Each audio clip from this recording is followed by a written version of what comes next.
네, 국회 공전 53일 걸렸고 이제 54일째 되는 날 원구성이 타결이 됐습니다.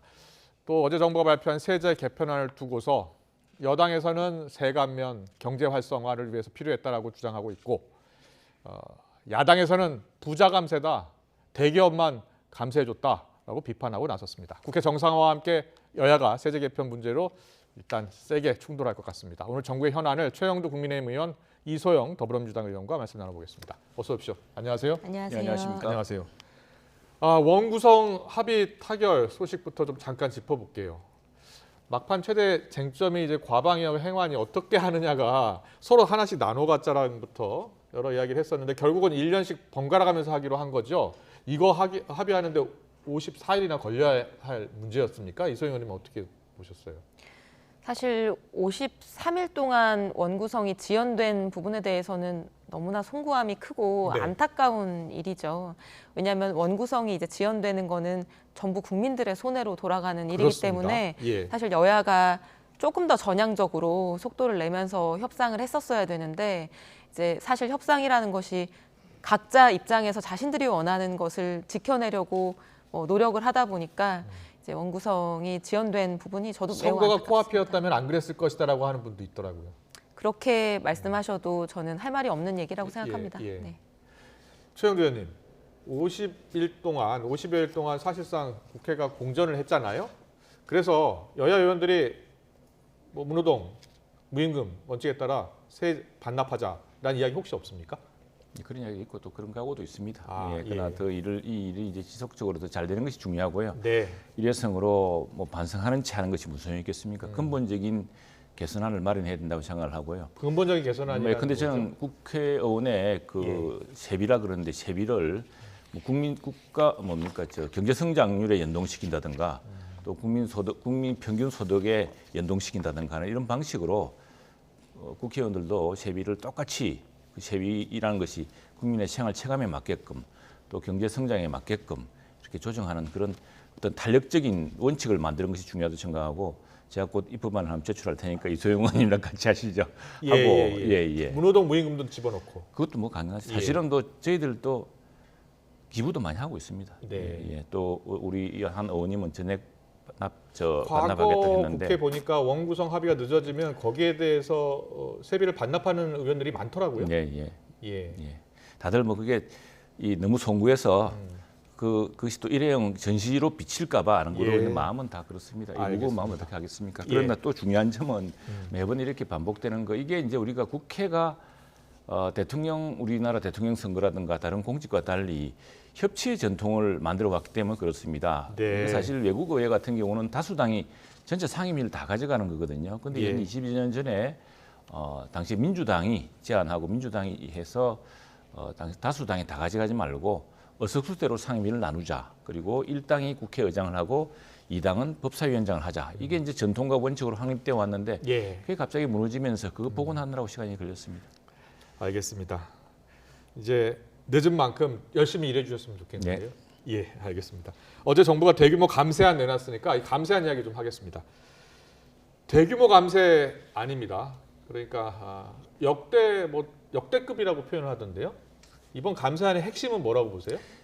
굉장히 어려운 경제 상황에 네. 물가도 오르고 집값도 오르고 다 오릅니다. 그런데 소득은 그만큼 빨리 많이 안 오르거든요. 그래서 우선은 서민과 중산층의 부담을 줄이고 또 기업 투자 여력을 높이는 세제 개편이 핵심이라고 하겠습니다. 네. 지금 일각에서는 이게 부자 감세라 그러는데 실제로 우리 소득 구간을 보면 부자라고 할 때는 대개 연봉 한 8,800만 원 이상부터 이제 부자라고 할 수 있지 않겠습니까? 예. 그런데 7,800만 원 이상, 8,800만 원 이상이죠. 이상부터는 그 세율을 갖다 조정하지 않았습니다. 않았기 때문에 변동이 없습니다. 정말 근로소득세 감면부터 이야기하시죠. 그렇습니다. 그래서 그렇고 또 하나 이제 부자 기업을 감시했더니 사실 기업은 사람과 다릅니다. 그래서 저는 이솝우한가요? 그게 황금말을 낳는 거위에 비교하고 싶은데 이건 사람과 다른 것입니다. 법인과 사람을 자꾸 부자다, 대기업이 부자다 이렇게 보는데 대기업은 일자리도 만들고 우리 주가도 높여주고 또 수출도 늘리고 여러 가지 역할을 합니다. 그런데 만약 여기에 대기업이 지금 투자 여력이 없어서 외국으로 간다거나 또는 지금 당장 우리 법인세 평균이 OECD 평균보다 높습니다. 지금 깎아도 높습니다. 지금 22% 돌리는데 현재 경제협력개발기구 평균 21.5%. 그러니까 G7 국가에 비하면 높은 편이고요. 예. 네, 그래서 이런 것들이 우리가 개방 경제에 살기 때문에 더 좋은 법인세 혜택이 있는 나라들이 있는데 우선 외국 기업이 안 들어올 뿐 아니라 국내 네. 기업들도 자꾸 이전을 하면은 일자리가 줄고 국내 주가에 영향을 미치기 때문에 경제적 선순환을 생각한 겁니다. 알겠습니다. 어제 그 나온 세제 개편안 일단 근로소득세하고 법인세 두 가지부터 짚어보겠습니다. 근로소득세 그 감면에 대해서는 일단 중산층 세제 감면이라고 이야기를 하고 있고 법인세도 뭐 세계 추세다라고 이야기하고 있으니까 하나하나 짚어주시죠. 먼저 근로소득세. 저는 일단 좀 총평을 먼저 좀 하실래요? 드리고 예. 싶은데요.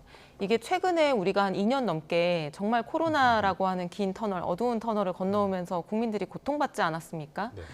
그런데 이번에 이제 어제 발표된 세제 개편안을 보면은 일단 총평은 MB 정부 때 했던 감세 정책을 거의 그대로 답습하고 있습니다. 예. 예컨대 법인세율을 25%에서 22%로 낮추는 문제라거나 전반적으로 부동산 보유세 같은 것들을 뭐 조정해서 낮추는 문제라거나 네. 다주택자들에 대한 여러 가지 그 조세를 완화하는 부분이라거나 이제 이런 부분들이 거의 그대로 답습되고 있고요. 그게 성공한 정책이었냐라고 하면 그렇게 다들 평가하고 있지 않거든요. 그런 측면에서 우려가 되고 그 구체적으로는 첫 번째 법인세와 관련해서는 네. 대기업과 부유층의 감세폭이 매우 크고 아까 이제 그 여기 지금 스크린에도 나오고 나왔던 있는데요. 것 같은데요. 대기업 최고세율이 25%에서 22%로 줄고 중견기업은 20% 10%로요. 예. 그러니까 세수가 13조 원이 줄어드는데 그 13조 원이 원래 국민들한테 돌아가야 되는 예컨대 복지 정책에 쓰이고 뭐 코로나 소상공인들에게 지원되고 이런 돈 아니겠습니까? 예, 예. 근데 그 13조 원이 감세되는 거의 대부분이 대기업 감세 혜택으로 지금 돌아가고 있다는 거죠. 우리 코로나 때 중소기업들 뭐 부도나고 정말 어려운 상황들, 이 임금도 못 주는 상황들이 벌어졌었는데 대기업들은 사실 뭐 매출이 늘어나지 않았습니까? 수출이 예. 더 호조됐었고요. 근데 중소기업들한테는 뭐 거의 혜택이 가지 않고 대기업들 위주로 삼성전자가 지금 이 조세 어제 발표된 내용에 따라서 연간 1조 5천억 원 감세를 받거든요. 예. 근데 중소기업들에 대한 혜택은 뭐 사실 그렇게 크지 않습니다. 그런 점에서 좀 문제라고 보고 예. 그리고 당분간은 사실 우리가 민생고로 인해서 그리고 코로나19도 다시 확산되는 상황이기 때문에 정부가 지출을 줄이기는 거의 불가능한 상황이라고 볼 수 있는데요. 근데 지출을 줄이기 어려운 상황에서 13조 원이나 감세를 한다? 몇 달 전까지 문재인 정부가 코로나 지출 늘리는 거 가지고 건전 재정을 위협한다고 지적했던 국민의힘 의원님들이나 그런 보수 언론에서 지금 어제 이 감세 정책, 지출을 줄일 수 있는 방법이 없는데 감세를 13조 원을 하면 건전 재정은 어떻게 되나요? 이런 부분에 대해서 침묵하고 갑자기 태도를 돌연 바꾸는 부분에 대해서 저는 좀 놀랍기도 하고 걱정스럽기도 합니다. 법인세 감면은 여야가 합의해서 법을 바꿔야 되는 문제 아닙니까? 그렇습니다. 예. 그럼 민주당에서는 반대하는 거죠. 그러니까 이 어제 발표된 내용이 사실 종이로만 하더라도 뭐 한 20장이 넘는 분량의 내용이기 때문에요. 전체를 반대한다거나 전체를 찬성하는 거는 어렵고 예. 하나씩 쟁점을 발라내서 예컨대 근로소득세를 이번에 감면하고 어떤 그 소득 구간이 낮은 분들에게 좀 혜택이 크게 돌아갈 수 있는 부분은 저희도 찬성하는 입장입니다. 아, 예. 그러나 법인세나 종부세 관련해서 찬성하는 부분도 있을 것이고요. 네네. 반대하는 부분도 있을 것입니다. 좀 더 그리고 들여다봐야 되겠네요. 네. 그러면. 근데 또 하나 제가 지적하고 싶은 네. 거는 소상공인 자영업자들의 가계부채 비율이 매우 늘어나고 지금 정말 벼랑 끝에 아직도 서 계신 분들 이제 와서 조금 숨통이 트이고 있는데 소상공인과 자영업자 이 어려운 분들에 대한 어떤 대책은 여기에서 유류세 인하 하나밖에 제가 찾기가 어렵거든요. 예. 그래서 정작 우리 사회에서 지금 가장 감세 내지는 지원이 필요한 계층은 빠져 있고 코로나 2년 동안 오히려 무역 수지가 개선되고 수출이 늘어나고 뭐 이익, 영업 이윤이 늘어났던 대기업들의 감세 폭이 매우 높은 것에 대해서 저는 이게 윤석열 정부의 첫 번째 경제 정책인데 앞으로 5년 동안의 경제 방향을 보여주는 것 같아서 앞으로 중산층과 서민들의 삶이 더 어려워지지 않을까 걱정이 되는 측면이 있습니다. 서민과 중산층 세금을 좀 더 줄였어야 된다.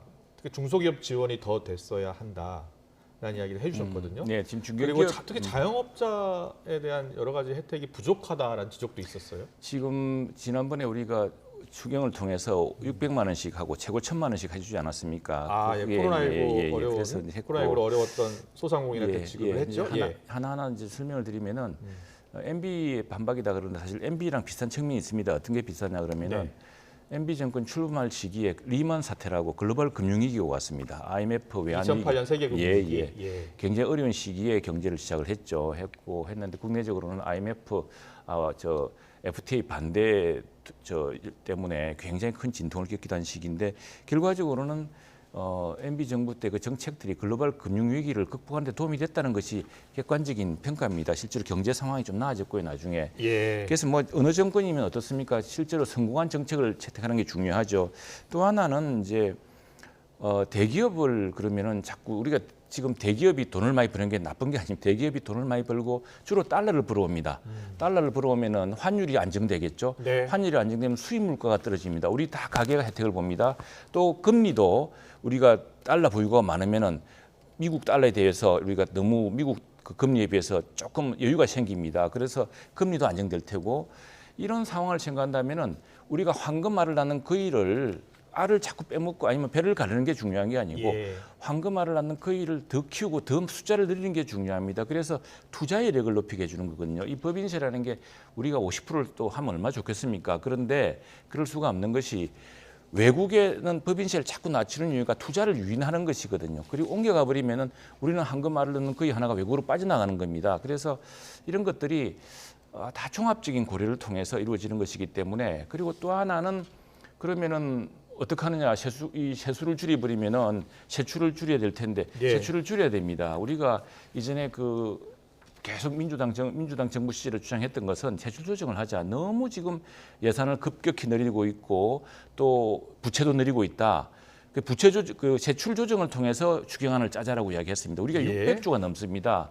그래서 지금 뭐 국회의원 세비 문제, 국회 지출 구조도 좀 조정해야겠습니다만 정부 부처가 전부 조금 조정하고 있습니다. 조정하고 있기 때문에 불효불급한 소비는 불효불급한 어떤 투자라든가 또 실패한 투자는 재정 사업은 줄이고 정말 서민과 우리 소상공인을 보호하고 또 성장 여력을 키우는 투자에 집중하는 국회가 정말 머리를 맞대고 좀 더 논의해야 될 것 같습니다. 알겠습니다. 이소연 의원님, 지금 아까 13조 원 얘기했고요. 지금 또 부동산세가 크게 줄어들 것으로 보이는데 앞으로 5년 동안 60조 원 정도 세금이 덜 거치게 된다고 하지 않습니까? 그렇게 되면은 종부세도 줄고 또 다주택자 중과세도 지금 없애기로 했고 지금 민주당은 지금 이 세제 개편안 특히 종부세 관련 세제 개편안 절대 불가하다는 입장이죠.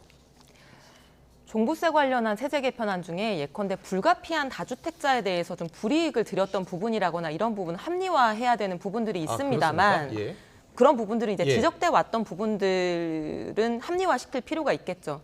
그러나 그 종부세의 여러 가지 목적이 있는데 그 중에서는 어쨌든 투기 억제에 대한 분명히 이제 조세 정책의 목적이 있었습니다. 그런데 내가 살고 있는 1주택을 가지고 있는 국민하고 예컨대 50주택, 100주택을 전혀 주거와 관계없이 갭 투자를 통해서 정말 투기 목적으로만 가지고 있는 국민하고 아무런 차등을 두지 않고 같은 세율을 적용한다라고 하는 것이 일단은 그 투기 억제와 관련된 이 조세의 목적을 전혀 달성할 수 없게 되는 것이고 그것이 조세의 정의에 부합하는지도 고민해 볼 필요가 있는 부분이라고 생각을 하고요. 그래서 사실은 종부세를 재산세에 통합해서 합리화하자는 얘기는 민주당에서도 동의해 오고 또 저희가 입법안도 최근에 여러 가지 발의하고 있는 상황이기는 합니다만 어떤 기사에서 분석한 걸 보니까 37억짜리 아파트를 가지고 있는 실제 어떤 가구를 기준으로 보면 이 어제 발표된 세제 개편안으로 세금이 80%가 줄어들더라고요. 근데 그게 아니라 그냥 자기가 살고 있는 뭐 10몇억 대의 서울 아파트를 가지고 있는 분들은 세금이 그렇게 많이 줄어들지 않는데 뭐 이번에 근로소득세도 뭐 누가 뭐 80만 원이 줄어든다 뭐 이런 얘기 하는데 실제로 가진 분들에게 몇십억 자산을 가지고 있거나 뭐 엄청난 수익을 올리는 대기업들에게는 몇 조, 몇천억 또는 개인들에게도 몇 억씩 이렇게 감세 효과가 생기는 것들이거든요.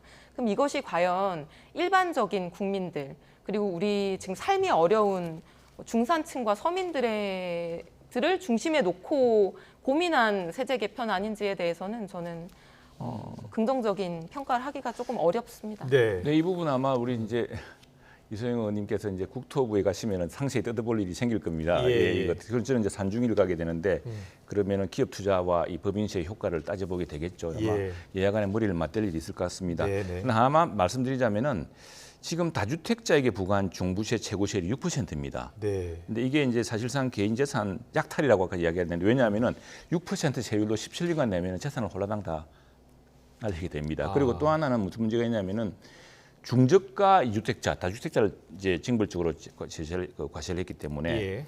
중저가 이주택자에게는 고가 1주택자보다 몇 배나 많은 종부세가 물리 이런 이제 형평의 문제를 해결한 겁니다. 그래서 지금 민주당에서 걱정하듯이 투기 과열 지역의 문제는 별도로 조치를 취할 수가 있습니다. 다만 예. 이런 조세 체계 또 하나는 거래세와 보유세가 있지 않습니까? 그러면 거래세를 높이든지 이렇게 뭐 출구를 쳐줘야 되는데 두 개를 다 지고 있으니까 거래도 안 되고 징벌적 그 중과세가 되고 하는 이런 문제들 때문에 그걸 합리적으로 해결하기 위한 이번에 시제 개편이 있고요. 네. 예, 주택은 많이 공급하고 또 이런 아까 말씀드렸다시피 어떻게 하다 보니까 중저가 주택을 한 두세 개 갖게 됐는데 이게 37억짜리 집 하나 있는 사람은 1주택자라고 그래서 예. 차별이 생기는 뭐 그런 문제를 좀 해소하기 위한 것도 있다고 봅니다.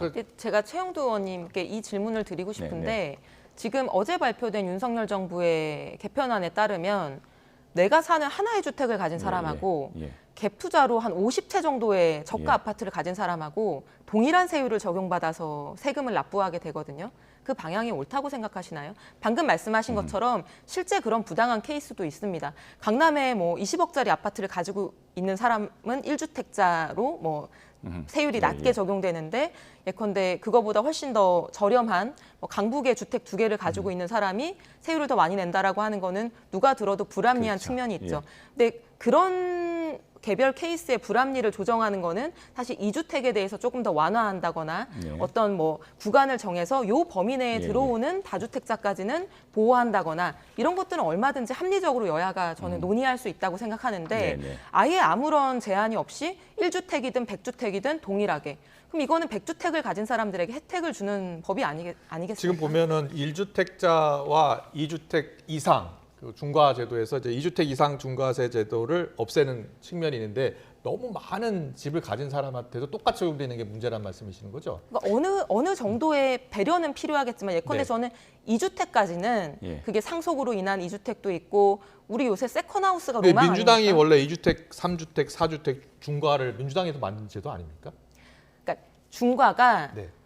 2주택도 무조건 중과해야 된다라고 하는 거는 지금 반성적 기류가 저는 더 크다고 생각합니다. 반성적 기류라 하면은 민주당이 만들었지만 이건 고쳐야겠다는 생각이 많다는 겁니까? 네, 그러니까 이 주택 수만 가지고 너무 획일적으로 적용하는 것들은 예. 유연하게 합리화시킬 필요가 있는데 그럼에도 불구하고 정말 그 주택을 투기 목적으로 그렇게 막 50채 가졌으면 100주택씩 누가 봐도 투기 목적인데요. 근데 이제 예. 그걸 이제 저는 이렇게 봅니다. 어쨌든 50채든 100채든 이제 이렇게 잡다 보니까 이제 사람들이 투자 전략이 똘똘한 집 한 채 뭐 이래가지고 그리 바뀌지 않았습니까? 그랬죠. 다주택자를 강남에 아무리 줄이면서. 비싼 집 예, 가지고 예. 있어도 한 채만 가지고 있으면 그렇죠. 뭐 그렇게 바뀌었는데 어쨌거나 수익이 있는 곳이 뭐 자산소득이든 뭐 소득이 있는 곳에서는 정당한 과세가 그러니까 100채를 가지고 있던 이런 사람들은 사실은 한편으로 보자면 또 주택 사업자일 수도 있거든요. 예, 예. 그런 분들한테는 그것들이 그 과도한 뭐 그것이 자꾸 저 루폴이 생겨서 그 어떤 세금을 매기는 그 어떤 허점이 생겨서는 안 될 테고 예. 문제는 비슷한 정도의 그 투자 이득에 대해서는 비슷한 정도의 그 비율에 맞는 공평한 과세가 이루어져야 된다. 그런 원칙을 한번 잘 한번 연구를 근데 해보시죠. 이게 보유세지 않습니까? 네네. 1가구 1주택은 사실 본인이 거주하는 주택인 경우에는 투자 수익이 아직 나지 않은 상태고 예, 예. 그걸 거주하는 목적 외에 활용할지 여부도 명확하지 않은 상태고요. 예.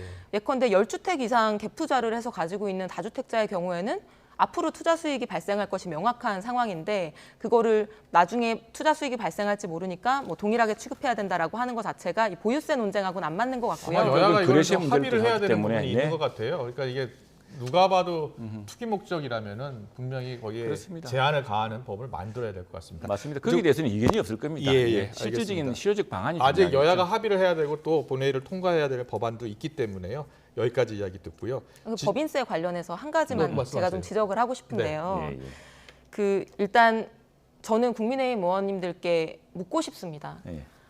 그 코로나 때문에 문재인 정부가 1년에 몇 차례씩 추경을 하는 상황에서 우리 국제적인 표준에 따르면 재정 건전성이 전혀 문제가 없는 구간임에도 불구하고 재정 건전성 지수가 일부 낮아지는 것들에 대해서 맹폭을 했었습니다. 네, 그랬죠. 지금 윤석열 정부의 추경호 기재부 장관이 가장 세게 맹폭을 했었습니다. 마치 대한민국 부도 나는 거 아니냐라는 여론을 부추기는 언론들까지 있었는데요. 지금 아까 말씀하셨듯이 지금 고금리 상황으로 인해서 부동산이나 여러 가지 이제 세금을 유발하는 자산 가치들이 줄어들고 있어서 조세의 아주 축소가 예상되고 거기에다가 감세 정책까지 해서 13조 원이 줄어들고 그러면 재정 건전성 지수는 매우 낮아질 수 있는 거거든요. 예. 근데 이 문제에 대해서는 왜 내부에서 제가 국민의힘에서 설명드릴게요. 이 예, 문제를 말씀하세요. 지적하지 예. 않는지 예, 예. 그리고 한 가지 더 네네. 이게 아까 법인세를 감세해서 뭐 무슨 오리알을 뭐 황금알을 낳는 오리를 네. 키워야 된다. 대기업들한테 이제 예, 감세하는 것이 낙수 효과가 있을 것이다. 이런 예, 예. 취지로 말씀을 하셨지만 실제로 MB 정부 때 법인세를 25에서 22%로 낮췄다고 해서 그 이후에 대기업 투자가 늘어났느냐? 실제 지표가 그렇지 않습니다. 제가 알기로는 어떤 연구 결과도 그 이후에 그 법인세 인하로 인해서 투자가 늘어났다는 연구 결과가 없고요. 실제로 IMF, OECD, 외국의 유수한 연구에서도 특히 그리고 일본의 아베노믹스에서도 법인세 감면을 했지만 오히려 내부 유보금이 늘어나는 연구 결과들이 굉장히 많이 나와 있고요. 그래서 이 감세를 하면 기업들이 투자를 늘려서 낙수 효과가 날 것이다라고 하는 것은 수십 년 전에 사실 이론인 것인데 지금은 더 이상 그런 것들이 실제 시장에서는 작동하지 않는다 이 말씀을 드리고 싶습니다. 예. 우선 마지막 부분 말씀드리면은 네. 그렇다면 국제사회들이 왜 법인세를 경쟁적으로 인하를 하겠습니까? 그게 이제 여러 다른 환경이 맞춰줘야 되겠죠. 예컨대 노동 환경이라든가, 예컨대 강력한 노조가 있어서 아주 그냥 불법이 횡행한다거나 하면은 또는 정부가 매우 약탈적이어서 갑자기 기준을 바꾼다거나 하면 그런 나라는 아무리 법인세가 낮아도 투자 안 할 겁니다. 예. 법인세율과 함께 투자 환경 또 안정적인 경제 환경이 중요할 거고요. 예. 또 아까 이제 우리 당에서 과거에 재정 건전성을 이야기했던 이런 건 재정 건전성 당시에 이야기했던 건 우리 이야기가 아닙니다. 그건 IMF라든가 또는 국제 시중 평가 기구에서 이야기를 했습니다. 그것 때문에 추경을 하면서 우리는 부채를 낮췄습니다. 국가 부채를 갚았습니다. 국가 부채 비율의 급격한 증가가 가장 큰 문제였거든요. 다른 나라들은 팬데믹이 끝나면서 부채를 갚기 시작했는데 우리는 계속 부채를 내렸습니다. 그래서 600조로 시작했던 문재인 정부의 국가 부채가 말기에는 1000조를 훨씬 넘지 않았습니까? 그래서 부채 비율 증가 속도가 이렇게 늦어서는 국제사회에서 국제 어떤 금융시장에서 신뢰를 줄 수 없다는 걱정이었고 그것 때문에 낮췄고요. 또 하나 이제 지금 우리 예상 규모 600조입니다. 600조에서 지금 굉장히 지혜롭고 좀 슬기로운 그리고 정말 두텁게 하면서 미래 성장을 키우게 하는 이런 지혜로운 세출 조정이 필요하다고 생각합니다. 알겠습니다. 하신 말씀 더 있으신가요? 아까 많이 했습니다. 됐습니다. 그러면 시간이 이제 얼마 남지 않았으니까 윤석열 대통령 지지율 나왔거든요. 자, 두 분께 지지율에 대한 평가를 잠깐 들어보겠습니다. 갤럽 조사인데요. 부정평가가 갤럽 조사에서 처음으로 60%가 나왔고요. 또 이제 지지율이 계속 하락하고 있었는데 2주째, 3주째 32로 멈췄습니다. 자, 두 분은 어떻게 평가하시는지 먼저. 예, 물론 여러 가지 우리 정부가 미숙한 점이라든가 또 우리 당이 소수당이다 보니까 한계가 있어 그런 측면이 있는데 근본은 갤럽 조사 분수를 봐도 그렇습니다. 네. 이 경제 상황이랑 굉장히 밀접한 관계가 있습니다. 특히 어려운 계층들이 지지율이 급격히 빠지고 있습니다. 또 하나는 주가와 연동된다는 지금 분석도 있습니다. 이 주가가 여러 가지 국가에 대한 새로운 미래라든가 긍정적으로 보는 그 평가가 줄어들기 때문에 더 낮아지는 건데 그래서 여러 가지 국민들이 걱정하는 것도 개선해 나가면서 경제에 대한 신뢰 이런 걸 더 높여 나가야 될 것 같습니다. 부정평가 요인을 잠깐 다시 한번 볼까요? 부정평가 요인을 보면 인사 문제가 제일 많고 24%, 경제 민생이 10, 경험 자질 무능함 8. 이렇게 나와서 경제 문제가 물론 두 번째긴 합니다만 인사 문제가 가장 큽니다. 근데 이게 이제 갤럽 조사 방식 이런 거 저거는 그냥 구술력을 물어보는 겁니다. 네. 물어보는데 거기에 보면은 계층별, 소득별이 그렇습니까? 있습니다. 그게 급격히 떨어지고 있습니다. 그렇군요. 이소영 의원님. 저는 이게 경제 상황 때문이다 또는 소수당이어서 다수당이 아니어서 또는 주가가 떨어져서 그렇게 보지 않습니다. 예. 일단 이 문제와 관련해서 저는 이제 최근에 계속 부정평가 관련한 얘기가 나올 때마다 국민들께 죄송한 마음이 듭니다. 지금 취임 3개월도 안 된 상태에서 저렇게 국민들이 실망하시고 기대감을 저버리고 있는데 이제 그런 어떻게 보면 결과가 나온 것이 이제 민주당이 좀 더 역할을 했어야 되는데 네 그렇고 이제 어떻게 보면 민주당이 잘하지 못한 이제 결과로 이런 상황이 생겼다는 생각이 들어서 이제 죄송한 마음이 들고요. 근데 이 부정평가 요인 지금 이제 그래프도 나오고 있는데 사실 인사 문제 이거는 경제 상황 주가랑 관련이 없는 거고요. 저는 두 번째가 중요하다고 생각하는데 경제 민생을 살피지 않는다. 근데 제가 지금 2달 동안 계속 받고 있는 느낌이 뭐냐면은 국민의힘이나 윤석열 정부가 집권 여당 같지 않습니다. 예. 누가 여당인지 누가 야당인지 알 수 없습니다. 여당이면 대통령이 공약한 것도 지켜야 되고요. 민생고 경제 지수가 안 좋아지거나 국민들 삶이 어려워지면 가장 먼저 책임을 지는 게 대통령이고 여당 아닙니까? 네. 그런데 이 민생 경제와 관련된 여러 가지 조치가 기억나는 게 있나요? 예. 어제 발표된 세제 개편안 말고는 경제나 민생 행보는 없고 오히려 계속 전 정권의 무슨 사건을 다시 파헤치면서 몇 년 전에 발생한 무슨 어민을 북송한 사건, 서해 공무원 피격 사건 같은 것들을 아무런 새로운 근거도 없이 다시 재조사하면서 누군가의 수년 전의 잘못을 다시 책임론을 제기하고 이런 것에만 갈라치기와 전 정부에 대한 증오를 조장하는 것에만 골몰하고 있는 모습이 저는 여당 같지 않다. 제가 받고 있는 그 느낌을 국민들도 받고 있다. 그래서 민생이나 경제를 살피지 않는다라고 하는 부정평가가 지금 나오고 있다. 이렇게 생각합니다. 예, 알겠습니다. 자, 박홍근 원내대표도 교수단체 대표 연설에서 경제와 민생 분야만은 협력하겠다라고 이야기를 했고요. 이제 어제 세제 개편안이 나왔습니다만 여당도 좀 더 경제에 신경을 많이 써야 할 그런 시점이 아닌가 싶습니다. 오늘 정치권 이슈 여기까지 듣겠습니다. 이소영 더불어민주당 의원, 최영두 국민의힘 의원과 함께했습니다. 잘 들었습니다. 고맙습니다. 감사합니다. 감사합니다.